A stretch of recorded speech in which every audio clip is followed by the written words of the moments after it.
Hello and welcome back to another episode of DIY 101 with yours truly, moi. Today on my channel, we are going to discuss how to actually stay within a budget. Stay tuned.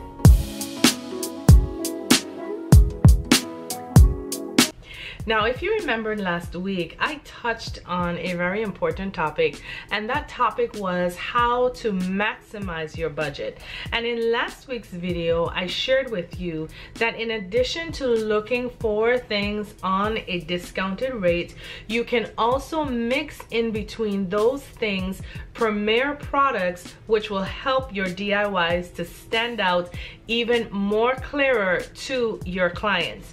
Well, today I am going to share with you 4 quick tips on how to actually stay within the budget that is set forth to you. Now, this video is in response to a subscriber by the name of the Piglet 160 who questioned, how do I stay within budget without eating excess cost?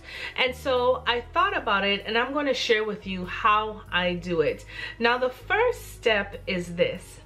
Whenever you have a vision or whenever you have an idea pop into your mind, always be sure to sketch it.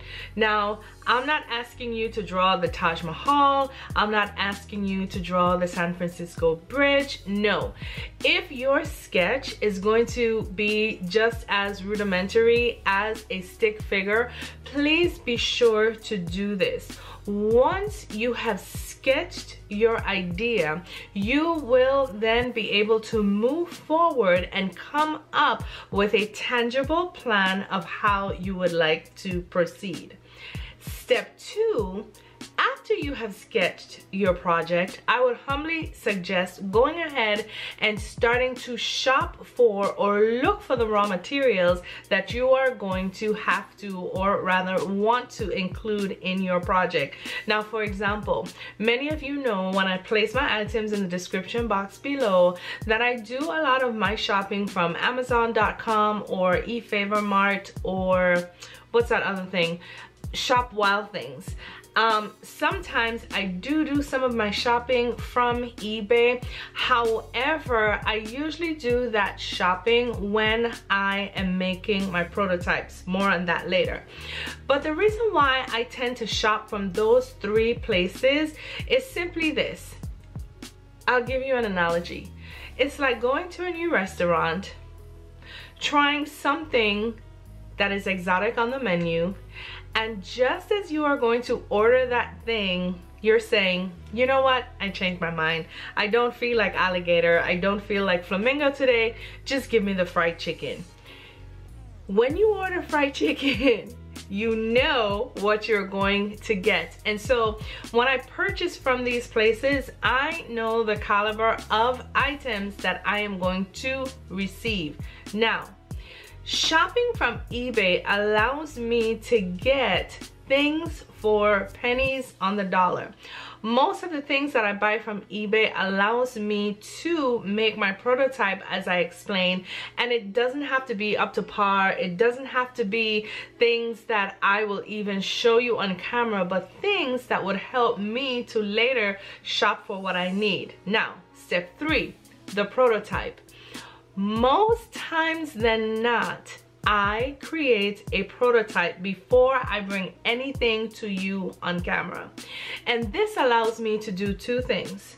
Those 2 things, or the first of those 2 things, is 1, it is going to allow me to create what I thought I had envisioned, to edit that thing, to further embellish that thing, to add or subtract from that thing, in seeing where do I want, or what do I want my finished project to look like.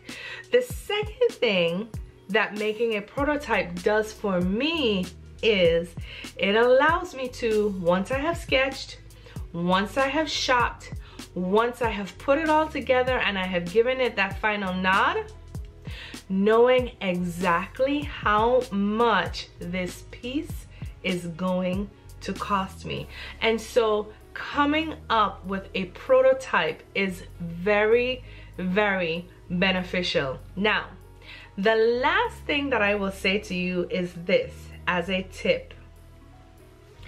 Once you have created that prototype, once you have made all of your edits, your additions, your subtractions, your multiplications, your divisions, however it is that you are going to up the ante on your prototype, once you have made up your mind that this is what you like and this is what you're going to stick with it, tip number 4 is this. Do just that. Stick with it.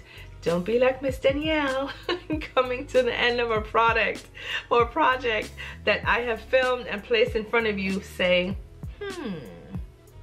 I think that really needs another layer of diamond wrap, or maybe I could put some more crystal garlands hanging from the top as opposed to the middle.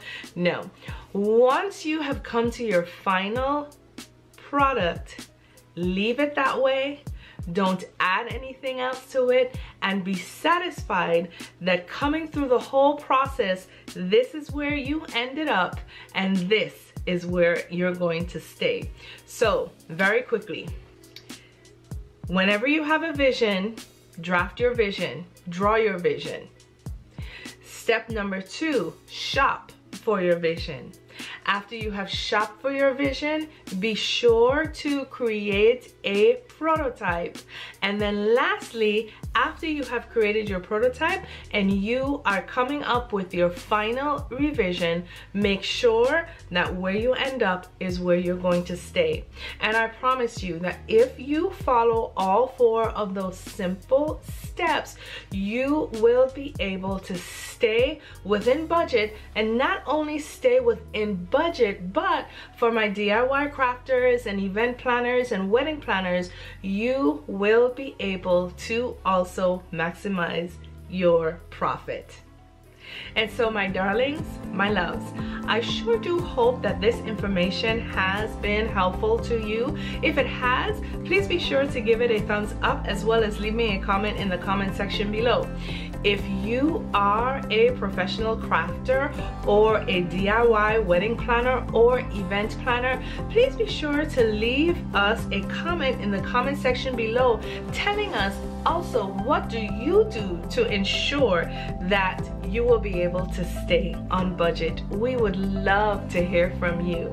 And so my darlings, my loves, until next time, please be sure to take care of yourselves for me. Know that I love you all. Mwah, mwah. Bye now.